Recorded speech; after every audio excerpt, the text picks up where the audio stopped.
काही लोकांना धूळ लागली की श्वास अडखळतो, थंडी लागली की छातीत घट्टपणा जाणवतो, रात्री अचानक खोकला सुरू होतो आणि आपण म्हणतो हवामानामुळे असेल, थोडी ॲलर्जी आहे. पण अस्थमा म्हणजे फक्त ॲलर्जी किंवा थंडी नाही, तो आहे फुफ्फुसांचा दीर्घकाळ चालणारा आजार, जो अनेक छोट्या छोट्या कारणांमुळे हळूहळू तयार होतो. त्यामुळे आजच्या व्हिडिओमध्ये आपण स्पष्टपणे समजून घेणार आहोत अस्थमा होण्याची मुख्य कारणे कोणती आणि कोणत्या गोष्टी अस्थमा सुरू होण्यासाठी ट्रिगर ठरतात. अस्थमा किंवा दमा होण्याचं सगळ्यात महत्त्वाचं कारण आहे जेनेटिक्स, अनुवंशिकता. यामध्ये आई किंवा वडिलांना अस्थमा असेल किंवा ॲलर्जी, एक्झिमा, सायनस अशी काही हिस्ट्री असेल तर मुलांमध्ये अस्थमा होण्याची शक्यता हे 2 ते 3 पटींनी वाढते. याचा अर्थ अस्थमा थेट जन्मजातच असतो असं नाही, पण फुफ्फुस अधिक सेन्सिटिव्ह होऊन आपण जन्मतो आणि पुढे एन्व्हायरमेंट त्या अस्थमाला जागा करतं. त्यानंतर अस्थमा होण्याचं दुसरं कारण म्हणजे ॲलर्जी आणि एन्व्हायरमेंटल ट्रिगर्स. हे अस्थमा सुरू होण्याचं सगळ्यात कॉमन कारण आहे. यामध्ये ॲलर्जी देणाऱ्या गोष्टी कोणत्या आहेत तर धूळ, हाऊस डस्ट माइट, त्यानंतर परागकण म्हणजे पोलन्स, त्यानंतर घरी जर आपण पाळीव प्राणी पाळत असू, कुत्रा असेल, मांजर असेल तर त्या प्राण्यांचे केस, त्यानंतर बुरशी म्हणजे फंगस, तसेच बऱ्याच लोकांना परफ्यूम वापरण्याची सवय असते, तसेच घरामध्ये अगरबत्ती, धूप लावण्याची सवय असते.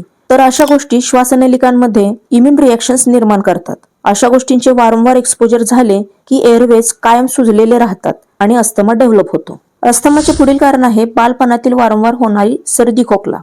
हे खूप महत्त्वाचं कारण आहे. जे मूल लहानपणी वारंवार सर्दी खोकला, chest infection, pneumonia, wheezing episodes यातून जाते, त्याच्या फुफ्फुसावर इन्फ्लमेशनचा ठसा बसतो.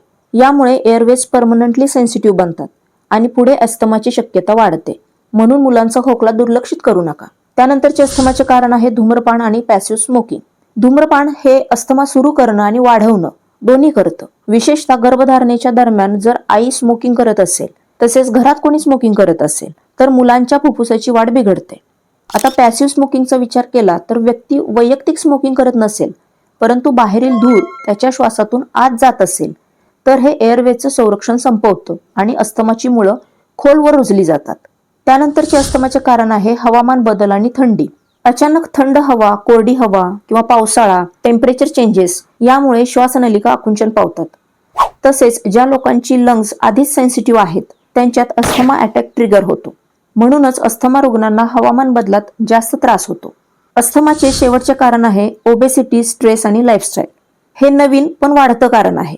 यामध्ये जास्त वजन, फिजिकल ऍक्टिव्हिटी कमी असणं, क्रोनिक स्ट्रेस असणं, झोपेचा अभाव या सगळ्यांमुळे शरीरात लो ग्रेड इन्फ्लमेशन वाढते. ही सूज फक्त पोटात नाही तर फुफ्फुसातही जाते आणि अस्थमा कंट्रोल करायचं कठीण होतं.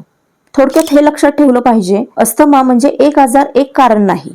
अस्थमा म्हणजे genetic, sensitivity, environment, lifestyle, repeated triggers या सगळ्यांचा एकत्र परिणाम आहे. म्हणून प्रत्येक अस्थमा रुग्ण वेगळा असतो आणि ट्रीटमेंट सुद्धा पर्सनलाइज्ड असायला हवी. आणि कारण समजलं तर ट्रिगर टाळता येतात आणि फुफ्फुसाचं नुकसान थांबवता येतं.